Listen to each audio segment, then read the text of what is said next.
Hello, everybody.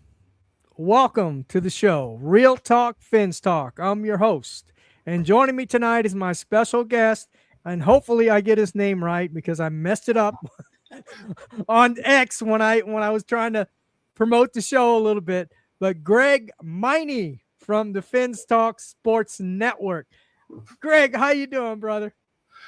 Doing real well, Steve. How you doing? I mean, four in a row. Doing good. Doesn't get much better than Yeah, that. exactly. As far as being a Dolphin fan, I'm in seventh heaven when it comes to the Miami Dolphins. Winning four in a row, and maybe going up to Pittsburgh, it'd be five. That would put us at 500. Yay! Oh yeah. No.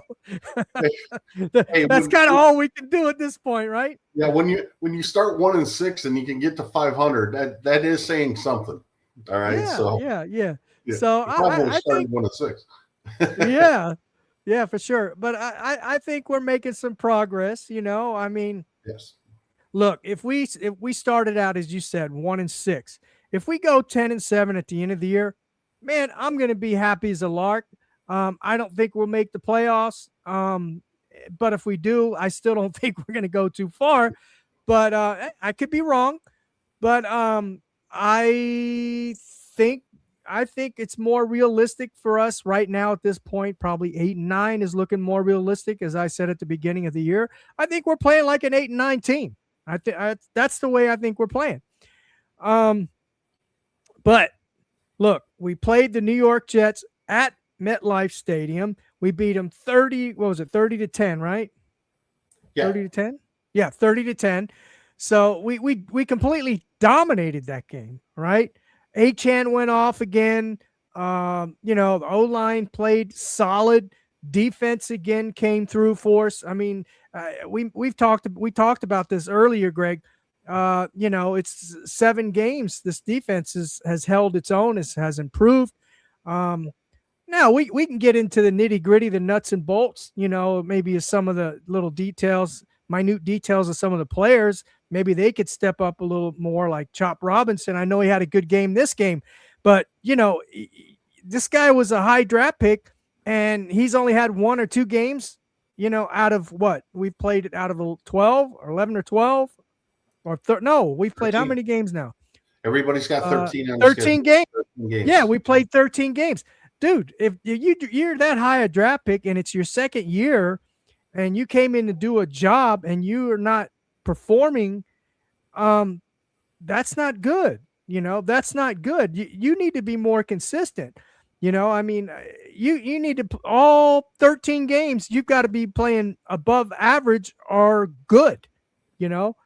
But he hasn't done that all year, and I know he had a good game this game, and all the kudos to him.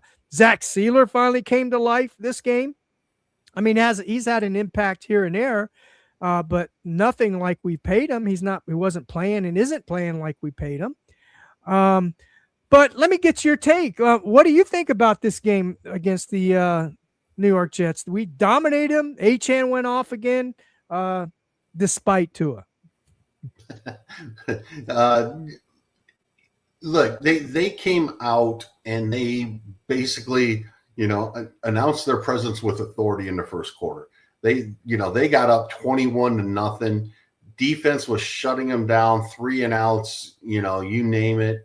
Offense was basically run first, run dominant, in that first quarter. They were knocking off 8, 9, 10, plus yard runs, seemingly at will. So they were not against a great New York Jet front, but you know what? That's what you're supposed to do against them.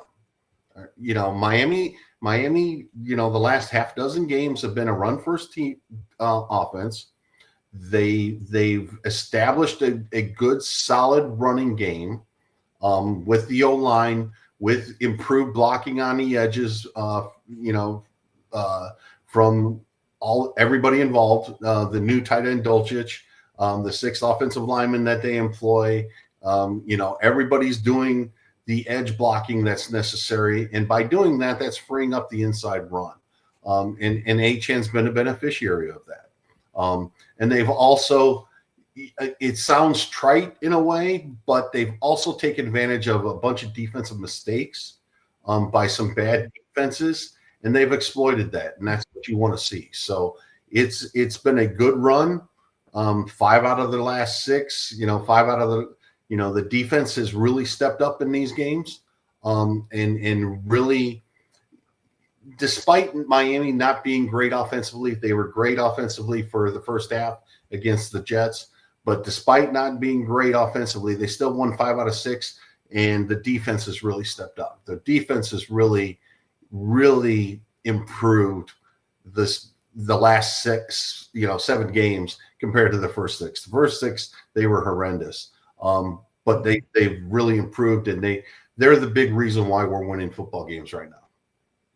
Yeah, I agree 100%. And it's true. The defense has stepped up again. You can only play who's on the schedule, right? And I got to give all kinds of good credit to Anthony Weaver. I mean, they started off really, really slow on defense. And there's still, and we can get into that too, but there's still some players that need to step up a little more. Look, Zeke Biegers, he came off the practice squad, and the guy is he's playing solid for us. Jordan Phillips is playing solid for us. Kenneth Grant has made some improvements. Now those are 3 rookies, and then we got Rasul Douglas off the street, Jack Jones. I mean, these were last minute pickups. I mean, we've talked about this earlier in the season. We were very, very concerned about the defense backfield, and right now they're making turnovers. They're creating turnovers, and they're playing really well. Now, if you want to put things into context, yes, they've done very good against bad teams, and as you so eloquently, just said, that's what they're supposed to do against bad teams. Yeah. And look, has the defense improved? Yes. Have the rookies gotten better as the year's gone on? Yes. All right. The defensive tackle play is much better here the last 6-7 games than it has been. All right. Mm-hmm. The defensive backfield is playing better now than what they did early in the year. But let's do some real talk here. Let's put it into context. Okay. 5 of the last 7 games that they've played have been against either rookie or backup quarterbacks, teams with backup quarterbacks. All right. Mm-hmm. You should be better against those types of teams. All right. Lamar Jackson came back with Baltimore. He had come back off of injury, and he wasn't really sharp. But they lost that game. But he wasn't really sharp. Now, you did dominate. Have a really good game against Josh Allen in Buffalo. Yeah. That was a very good win. You gave up a lot of yards in that game, but you created turnovers. Okay, so that's the trend that's been happening with Miami. Right. Except for against the Jets. The Jets were the anomaly in the bunch, but for the most part, the defense has been limiting yards and creating turnovers. And limiting points too. So when you do those things, you're going to be in all of these games, which essentially Miami has been, with the exception of the Baltimore game and then the Cleveland game where the offense was just horrendous. But yeah, the last 7 games, Miami's defense has played really well. Again, a little bit of context. It's against backup quarterbacks and it's against rookie quarterbacks, but they dominated those games. And that's what you're supposed to do against teams like that, with the injury situation and what's going on, at the quarterback position. You're supposed to be doing that to those teams. And Miami's defense has. Yeah, they have 100%. And the offense, let's go to the offense. Achane, man, he's had a tremendous season, and we'll get it. We'll put this more into context as well, Greg. But let me just go over some of the stats that I have here on him thus far for Achane. Then we can put it all into context. So this is what Achane has done on the ground this season. A lot of folks, don't care for PFF. I do. I think it's a good indicator of one's performance. All that data, and then plus your eyes, right? And you watching film and looking at film, then you can base that PFF number that way, right? And most of the time, it's pretty accurate. They're pretty accurate. So right now he's playing at an elite level. Okay, he's at 90.7 run grade. So he's first out of all running backs in the NFL. He's first. So playing at an elite level. He's averaging 4.10 yards after contact per attempt. He's first. He's ranked 8th in. He's had 42. They've had 42 missed tackles on him, forced. He's forced 42 missed tackles, so he's ranked 8th there. 30. He's had 35 runs.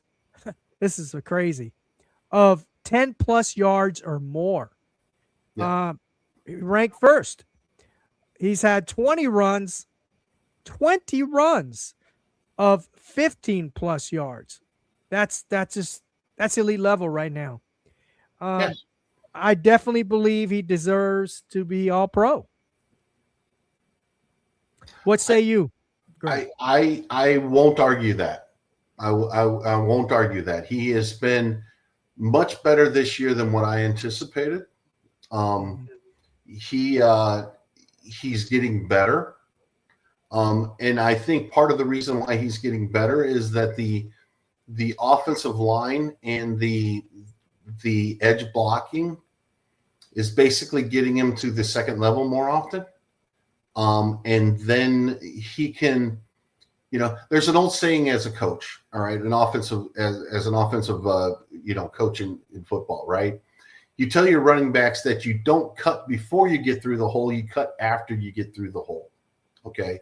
When he's doing that, when he's identifying the hole, getting through it, and then able to have a little bit of space between him and the tackler, all right, he is making really good things happen.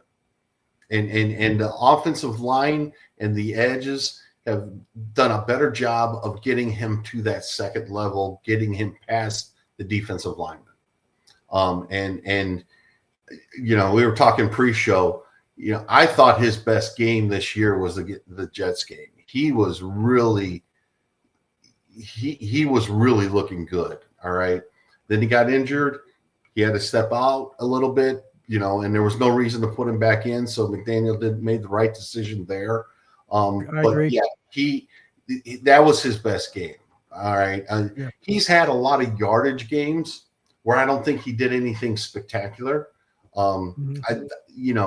But what he is doing, and I mentioned this earlier, what he is doing is that he is catching the defense playing poorly and making them pay. All right. And that is a testament to him. Yeah, for sure. Yeah. He was averaging, like, at one point in the New York Jets game, he was averaging something. Hey, Raphael, how you doing, man? Appreciate you for joining tonight. I know Finn Sammy came in here too. Appreciate you joining, Sammy. Make sure you all go to Finn's TV. Join them. Subscribe to their channel. They've got a really good content on that channel as well. At one point in the game, the New York Jets game, he was averaging 13.2 yards a carry. Seemed like every time he touched the ball, he was getting 10, 12, 13 yards. It was unbelievable. And that's with the Jets playing 8 in the box. Yes. And again, I don't want to minimize what Achane's doing, but the reason he is getting more chunk yards plays right now is because our edge blocking is much better than it was at the beginning of the year. All right. The interior 5 offensive linemen have gotten better, but they haven't gotten substantially better. All right. What's gotten a lot better is the edge blocking. All right. Yeah. And you have to secure the edges in today's football because the guys are so fast. all right, that they'll make tackles inside if you don't at least obstruct them a little bit. Yeah. And Dolchich and Ingold and our sixth offensive lineman that goes in there and plays tight end right now, they're doing a much better job securing the edge than what Miami did at the beginning of the year. Not that Dolchich is a tremendous blocker. He's just not a horrendous blocker like what we had before with Hill. He is a definite upgrade in the blocking. Even if it's average, all right. We were getting way below average up until this point, until he started playing. So it's been significant difference in the run game, and Achan's been a beneficiary of it. Yeah, and also using that sixth man on the offensive line as well. Tell me, let me ask you something, Greg. Since we're on the subject of Achan, I noticed, and I mentioned it, that New York Jets were playing 8 in the box. When you play 8 in the box like that, okay, this is my theory. When you're playing 8 in the box like that, and you're playing against a guy like an Achan who has good vision, I mean, he's quick as a cat. I mean, he's fast as lightning, quick as a cat, very shifty runner. Doesn't need a lot of, all he needs is a little bit of daylight, right? And he's off and running. But when you're putting 8 in the box and you're overcommitting on the run like they did, well, that only leaves 3 people in the backfield. So when Achan sees some daylight and he bursts through the hole, and let's say there's a missed tackle or two, or he makes a nice move, or whatever, and he gets to that second level, who's back there to tackle him? No, and exactly, and that's getting him to the second level. So, all right, for context again, all right, when you run the ball as a Miami Dolphin, okay, there's basically 2 extra defenders. You have 2 more defenders than you have blockers. All right. Why 2? Because the quarterback isn't a threat to run, which means the defense doesn't have to worry about him. Okay. And then the second part of it is Achan has the ball. Okay. There's a term for running backs, be your own blocker. Well, that's because there's 1 extra man that you have to, there's always somebody that's going to be unblocked. Right. Mm-hmm. In Miami's case, it's 2. So what Miami's done with personnel and formation, with the tight end, with the 6 offensive linemen, even with Ingold, all right, that basically puts 8 blockers potentially on the field at any given time. So you can step up as a defense and basically put more people in the box to contain that. But like you said, what happens is you have so many people in the box. Once you break the box, there's very limited people on the background, in the backfield to be able to make a tackle. Okay. And what Achan gives you when you break the box is speed and quickness and DBs taking bad angles. All right. Jordan Poyer in Buffalo, all right? One of the big long runs is Achan broke the box and Poyer had no chance of catching him. Okay? Yeah. That's what happens, all right? When you get to that situation, when you get out of the box and you block it somewhat effectively and give him a chance, yeah, he's very dangerous. And we've been seeing that this year. The big improvement has been breaking the box. In Miami's been doing that better with the blocking, especially on the edge. Yeah. Now the only question is, if we play against good defensive teams, well coached, good teams, defensive coordinators, and they stop the run, this is where I'm a little worried, right? I'm a little worried about that because Tua's not playing very well this year. And, he's missed a lot of passes that he should have made. And as you just said, he's not very mobile anymore. I mean, he wasn't that mobile. I mean, he was more mobile than he is now. But so teams are not worried about him, to be honest with you. And they know what he is. I mean, we've heard it many times, cornerbacks in college even said, hey, when Tua goes back to pass, he's going to throw to a spot, whether the guy's there or not. So defenses know how to prepare for Tua. They did it for three years with Tyreek, right? Yep. And that is my only fear is if they can stop Achane, because there's a point in time, and it's coming up, where defenses are going to be able to stop Achane, despite our offensive line playing a little better into 6-man and all that. Then what? That's what I'm fearful of.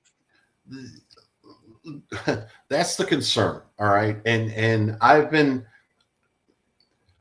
look, McDaniel made a calculated decision basically after Cleveland, in my opinion, to basically run the ball more. All right. He put in the 6th offensive lineman. He got a different tight end, Ingold, and things like that. He made a decision to take the ball out of Tua's hands. In the last 6 games, Tua's only averaged 21 passes a game. Okay. The league average is around 35. Okay. Right. All right. So we McDaniel basically said, we're not going to put the ball in Tua's hands anymore. All right. And after the Cleveland debacle with Tua, I can't blame the guy. All right. He probably should have done it earlier in the year, but that's neither here nor there. Right. And we've gone through a stretch where we played bad defenses. All right. We played defenses with hurt interior 7 as well. All right. Don't forget Buffalo was without their best defensive tackle when we played them. All right. I mean, That's right. so there's some circumstances that have taken place here within this run where we've been running the ball well against bad defenses, against hurt defenses, to where we've succeeded. All right. Now, this type of offense typically does not work in the playoffs for more than a game or two, because you're playing good defenses who are going to stop the run. All right. And that's where you need your quarterback to basically step up and win games for you. All right. We saw it last year. Saquon Barkley, great player, but Jalen Hurts had to make plays in 2 playoff games, including the Super Bowl, all right, to win those games because Barkley was somewhat contained. All right. So you got to rely on that quarterback. Right now, I have no faith in that. I have no faith in Tua being able to do anything. I don't have any faith in our wide receivers, really. All right. Waddle's kind of hit or miss.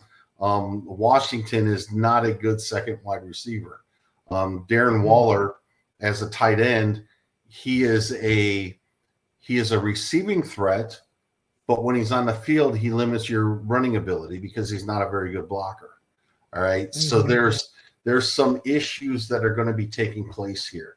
Miami's playing better defenses. Miami's playing better defensive tackles in the next 4 games. There's going to be some weather here, potentially in Pittsburgh on Monday night, and then at the end of the year in New England. So there are going to be some things here where Tua's going to have to step up. And right now, there's very little confidence in myself, most of the fandom, and I would even say the coaching staff, about whether he could do anything to help like that. I agree. It's sad because, you're paying this guy you paid him, gave him a contract, 4-year contract, $212 million. And all he's doing is basically facilitating the football, right? Facilitating the football. He's basically just handing it off, and making a throw here or there. And that's when you're playing against good, as you said, when you're playing against good defenses or playoff caliber teams, the quarterback is the X factor a lot of the time. And you set a good example in the Super Bowl. Jalen Hurts had to run the ball 11, 12 times, and Mahomes had to run too. No, absolutely. And that's it is so hard to win 4 games in the playoffs being one dimensional running the ball. If you remember a couple of years ago, Derrick Henry, when he was with the Titans, they went to the AFC Championship game, and they won their first 2 games in the playoffs. But Ryan Tannehill, the quarterback, threw like 12 passes in one game and 15 in the other game. Right? They got into the championship game, and Derrick Henry's not getting any yards. Then Tannehill has to start throwing the ball a little bit, and he threw 3 interceptions.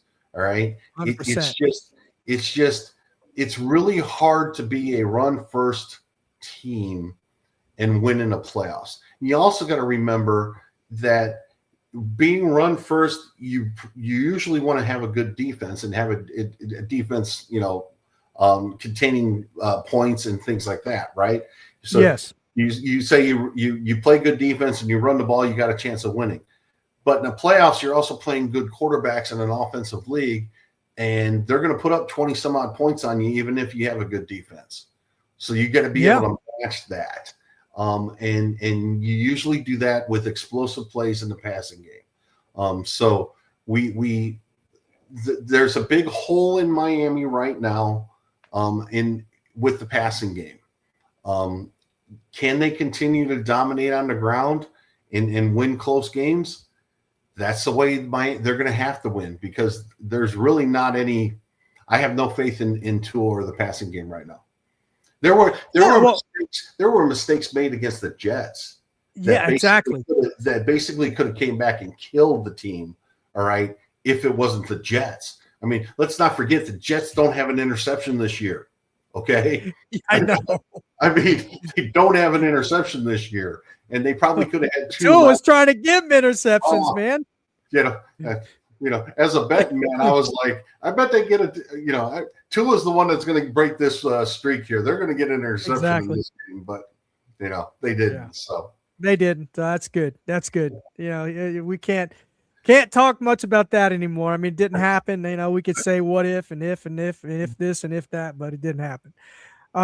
But yeah, we got to play the Pittsburgh Steelers coming up here in Monday night. So they do have a day of rest. Achane has a day to rest those ribs. I think they were a little sore. Supposedly he fell on the football, and I guess so they're going to be a little sore. But so he'll have plenty of rest, and he's going to play. McDaniel already said he's ready to play. He could have played the Jets game, but like we just talked about, why risk it when we were dominating the game, and Jalen Wright, give him all the credit too. He came on the scene, Jalen Wright, and both him and Ollie. So maybe we got a good trio of running backs there, young running backs. But yeah, we play the Pittsburgh Steelers. The weather's not going to be too forgiving up there. It's supposed to snow. It's supposed to be like 12, 13 degrees on Monday. But the recipe that we have, that we've been using, right, that formula, that recipe is ideal for that type of weather and that type of play at this time of year. So we'll see how it pans out. Pittsburgh Steelers have been giving up globs of yards as far as rushing goes. So, can they adjust? If they do, that's where I'm a little bit afraid that if they can stop Achane or stop whoever, our running game, period, then we've got to rely on our quarterback. And I don't have the confidence in Tua throwing the ball in 12-degree weather on a Monday night football game away in Pittsburgh. Yeah, and probably windy conditions as well. I mean, and windy conditions. We've been talking about Tua's arm strength this year and how it seems to be even worse than it has been in the past. And he was never a strong arm quarterback to begin with. So there's a lot of things going on, essentially the rest of the year. We got 2 bad weather games potentially. And the 2 games at home are with teams that are still considered in the playoffs and have things to play for. So the 4 remaining games, mean something to the opponents. All right, the 3 games that Miami just went through, each one of those teams has 3 wins right now. Okay, so they weren't good and they didn't have anything to play for. The next 4 do. So it's we'll see. We'll see. Miami took care of business. They did what they needed to do the last 4 weeks. All right, it gets tougher now. It's December. It gets tougher. So we'll see what happens. But for Miami to win these games, they are going to have to make plays in the passing game. I can't see these teams in the playoff hunt letting the run game dominate them. So we'll see what happens here. But I just think they have to make some plays in the passing game. They have to. Yeah, I do too. I do too. Eventually, they're going to have to. He's the game. Some defense is going to stop the run, and then Tua's going to be forced, to throw the ball. Let's shift gears a little bit. I want to ask you this, and I know this is an ongoing conversation. It's probably going to be an ongoing conversation until the end of the year, the next 4 to 5 weeks. Do you think Mike McDaniel's coming back next year? Yes. Well, that's easy. No, Me too. Yeah, I feel the same way. And you know what? If he can go 9-8, 10-7, have at it, man. I'm willing to give him another chance. Look, I don't want him back. Okay. Yeah. I think Miami needs to move on from him and Tua. They've already gotten rid of Greer. Okay, but the team's still playing hard. Okay, that's a reflection on the coach. I still don't like the way he prepares the team. I still think they do too many dumb stuff, on game days. All right, but he hasn't lost the team. All right, and he could have very easily lost the team 1-6. So, like I said, I don't want him back, but he will be back. And maybe he ends the year strong enough to where there's a little bit of hope next year. But I just think if they bring him back with Tua, we're rooting for another, 7, 8, 9 wins again. All right, with a fringe playoff berth and so on and so forth. I don't think we're going to get closer to Buffalo and now New England to really challenge both of them in the division anymore. And then you got the Jets, who are stacked with draft picks, who if they find that quarterback, Mendoza. I heard a Jets fan, on our pregame show, the FTSN pregame show with. Right. Talking about how he wouldn't draft, Mendoza, in the first round because he just doesn't know how good it's going to be. And I'm like, at this point, if you don't like him after the draft, you got enough picks the next 2 years to take another quarterback. All right. Exactly. If you're top 5 pick and you need a quarterback, you take a quarterback. And if you're top 5 pick the next year and you still think you need a quarterback, take a quarterback. Yeah, exactly. It just you have these picks for a reason, and somebody he made a comment. Well, the Cleveland Browns took Myles Garrett, okay, instead of forcing a quarterback. And Myles Garrett's won 1 playoff game in his entire career. All right, because they don't have a quarterback. All right, so if you need the quarterback, you take the quarterback. And that's where I'm going to be on that. But I would love for Miami to take a quarterback next year in the draft, but we'll see what happens. Yeah, I would too. I mean, think about this. Miami Dolphins have only drafted 2 quarterbacks in the first round since Dan Marino has retired. I know. Only 2. And one of them is Ryan Tannehill, and the other one is Tua Tagovailoa. Yeah. 2. Yeah. And yeah, I don't even count the 4th and 5th and 6th and 7th round. I mean, all right, we took Skylar Thompson in the 7th round. Really? I mean, come on. Well, You yeah. know, And we took Chad Henne in the 2nd round, and we took Chad Henne. Pat White in the 3rd round or something like that. Yeah, yeah. In the past, And but then this year we took Quinn Ewers in yeah, what was he, the 5th round? I think he was 5th 7th. round or something like I think he was maybe 7th something round. like that. Yeah, Yeah. you're right. You're right. He was way down there. You're right. 7th round. So, 2 quarterbacks in what, 25 years? Come on. But if it was me, I would be taking a quarterback every year. Maybe not in the 1st round, but maybe the 2nd round at They, least. they gotta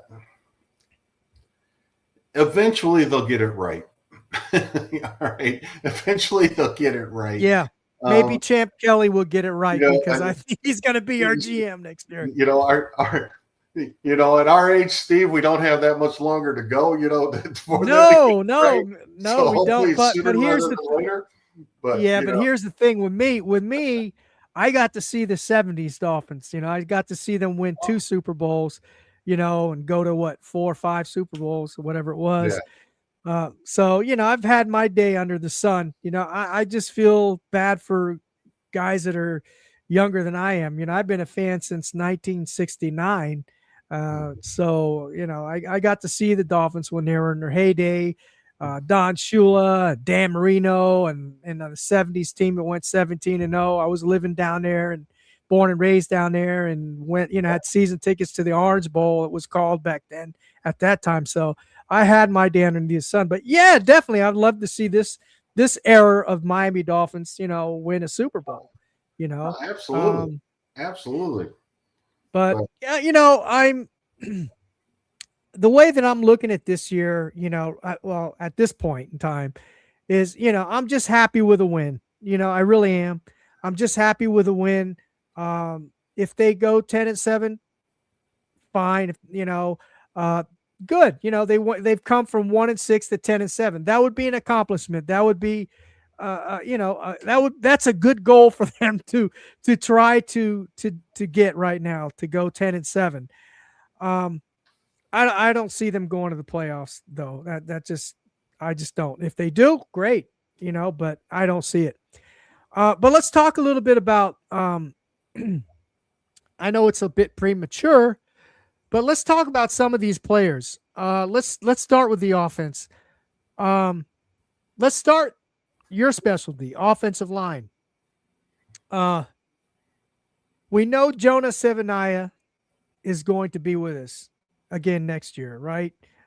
He signed a guaranteed contract, 4-year guaranteed contract.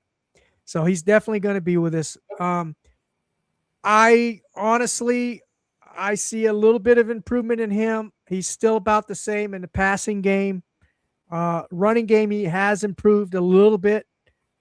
How about you? Have you seen improvement in Jonah Severnaya, or is he about the same?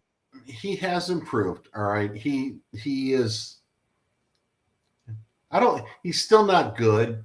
Okay, but he was the worst offensive lineman in the league there for a while. Okay. I don't know if he's still that. He's still that. He's still that. He's still that. He's gotten a little bit better. All right. The problem with him is he's just basically slow-footed, and he, because of that, against more athletic people, he gets overextended at times. He's got a lot of work to do this offseason to improve his footwork. But he's playing between 2 guys at center and at left tackle who are playing really well, right? And they're both playing really well here lately. The last 4 or 5 weeks, they've even they were good before. They're playing a lot better now. And then the right side of the offensive line has basically held steady. And again, I don't want to. The offensive line, for the most part this year, has been relatively consistent. Okay. I don't see they've gotten a little bit better as the years gone by. They played more. When you play together, you start learning the nuances and stuff like that, and the more reps you get, naturally you're going to get better. But the big improvement, like I've been saying, has been on the edges. The Miami Dolphins have really done a good job blocking the edges. And if you don't block the edges in the run game, you're not going to be very effective. And they're doing that right now. All right, just look, we're going to be playing Pittsburgh, right? Watch what they do with T.J. Watt. Okay. Mm-hmm. T.J. Watt, you have to block him on every play, whether you're running to him or away from him. You got to block him on every play. And if you run away from him and you don't block him, he's going to come down the line and he's going to make plays. All right. And watch what they do with him. All right. You block him, you're probably going to have a pretty good day running the football. But if he's dominating, or if we're struggling to block him, it could be a long day. Is Hayward still with him? Hayward's still right? with him. He's age is undefeated. He's getting old. But he's still a good player. And it's going to be interesting to watch him in the interior with Miami's offensive line. All right. We talked about it a little bit earlier. The last 3-4 games, all right, Miami's interior offensive line, the guards in the center, haven't really gone against a really good defensive tackle. Okay.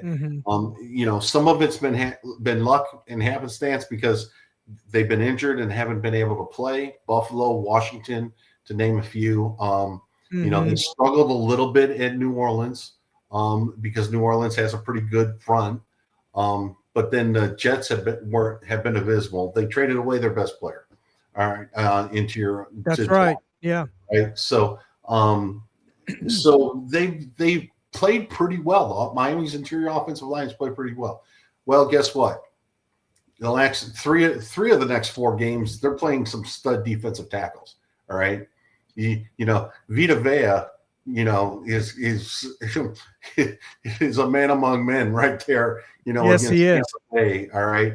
Hayward with Pittsburgh, he's a little older, but he's still really good. All right. Yes, he is. And there's a couple good defensive tackles up in New England too. So let's see what happens now with this interior offensive line. Let's see what they're going to do. They have played better, but it gets tougher now. Yeah. And I think as far as the line goes, I think of course Patrick Paul will be with us. Jonah Savaiinaea. Oh, yeah. You got to keep Aaron Brewer. I think. Now the right. Go ahead. What were we going to say? He's basically up for a new contract next year, and they might not be able to afford him. Oh man! And right now he's like the number 1 center in football, right? He's playing well, and he's going to want an extension.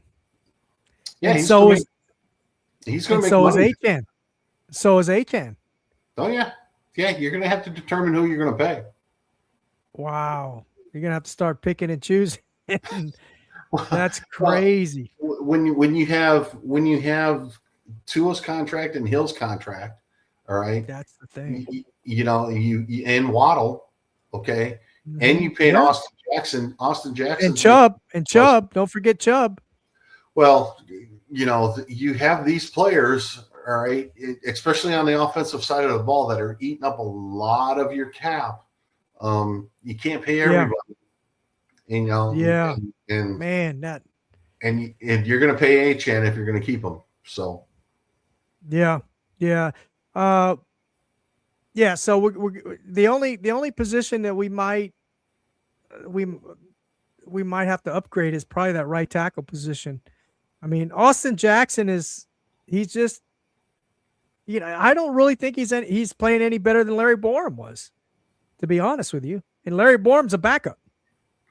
He's not. He's one of those guys who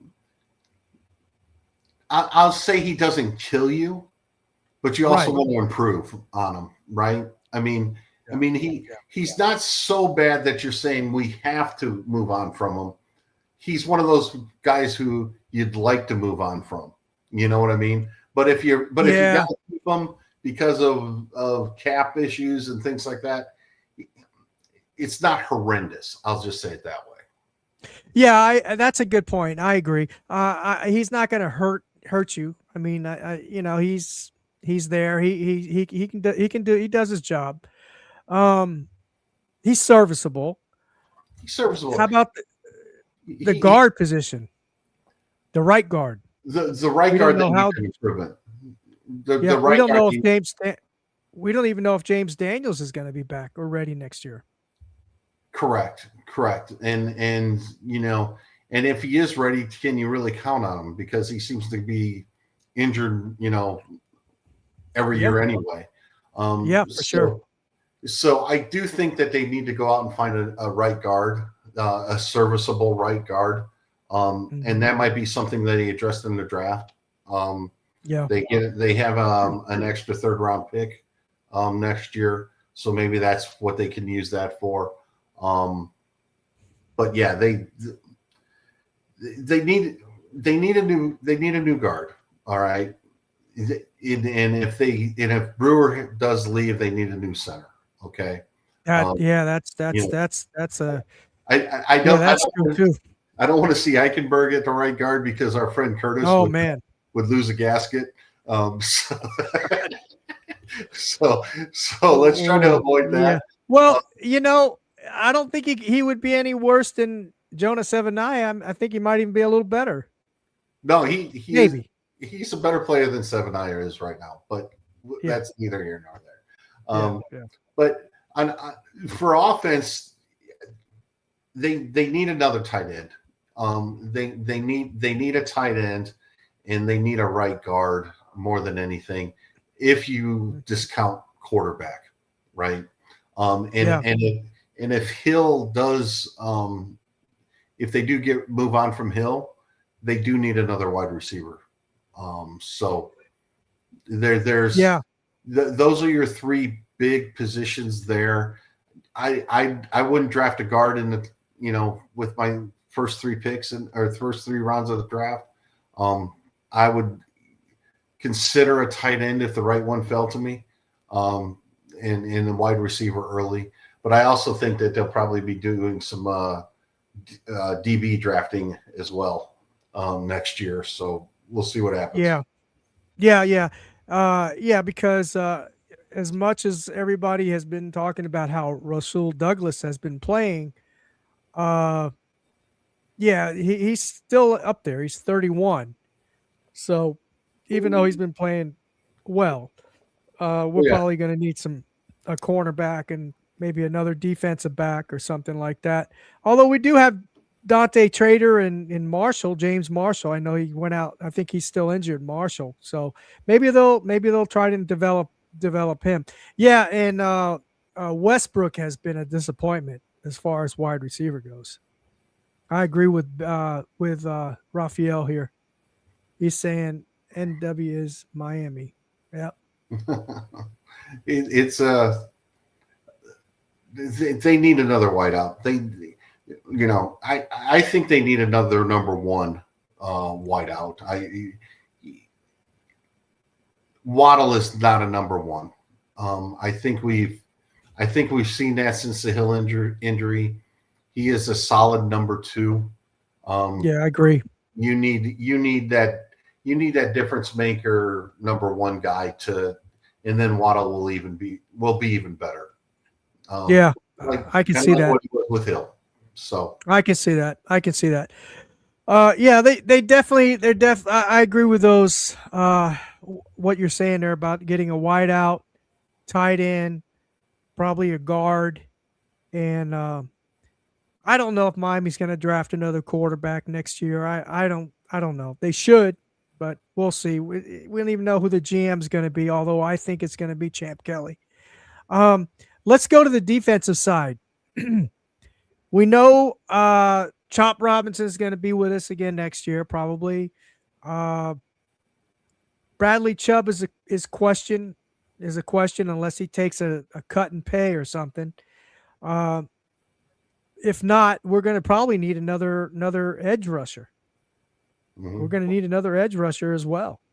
Remember, we released traded Jalen Phillips, so we're going to need another edge rusher for sure. I think. How about you? What do you think about edge rusher? Yeah, I mean, you probably need another edge rusher, whether Chubb stays or not, because Mm-hmm. Judon is getting a lot of snaps, and he is, Yeah. he's on the wrong side of 35.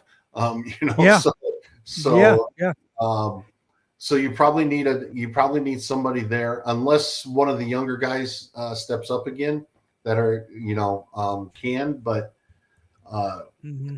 I'm actually not that concerned about Miami's front seven on defense.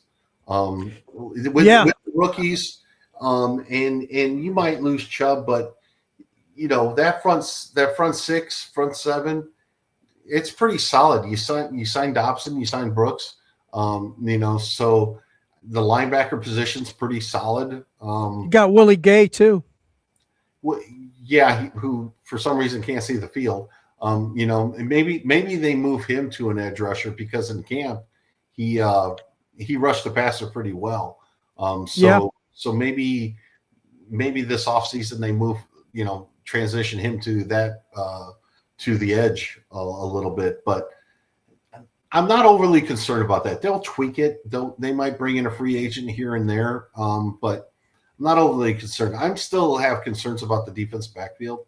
They're going to be tested here the rest of the year. Yeah. Rodgers, Burrow, Baker Mayfield, May up in New England. They're four pretty good quarterbacks right there. And some good receivers. And some good receivers, and better quarterbacks than what you played lately. So there's a let's see what happens. Let's see what happens. I still think their DBs are on the wrong side of they're getting up there in age as well, especially at cornerback. Some of the younger guys have stepped up and played decently, but again, that's against some of these rookie quarterbacks and some of these backup quarterbacks. Let's see. They're going to get a true test now. Yeah, I agree. 100% on that. Well, Greg, I sure appreciate you for coming on tonight again. Once again, we had a great show. Love your knowledge of the game. And you're definitely going to get invited back before the year's over again. That's for sure. So appreciate it. Where can they find you, Greg? Evan and I are still trying to get out overtime kicked off again. He has hockey duties right now with his kids. So okay. It's been a little bit of tough scheduling that, but we're going to try to get it going again. I don't think this week's going to work, but maybe next week. Thursday, Friday, overtime on Vince Stock Sports Network. But then if you need me on your show, just give me a call. Yeah, I was just gonna say you're always welcome here. I mean, yeah, you'll be here for sure. I'll be calling you back, no doubt about that. And I want to thank everybody that joined in the chat tonight. Appreciate you all. I couldn't do this show without you. And all of you all that may not have, maybe a little shy and you didn't want to join the chat, I appreciate you watching. Make sure you hit that like button. If you are on another platform, come over here to the YouTube channel. Even if you don't join the chat or the community here, just, hit that subscribe button and then share with your friends, your families, and your neighbors. Again, thanks again for you coming on again tonight, Greg. And remember, Dolphin fans, Dolphins #1, baby. Dolphins.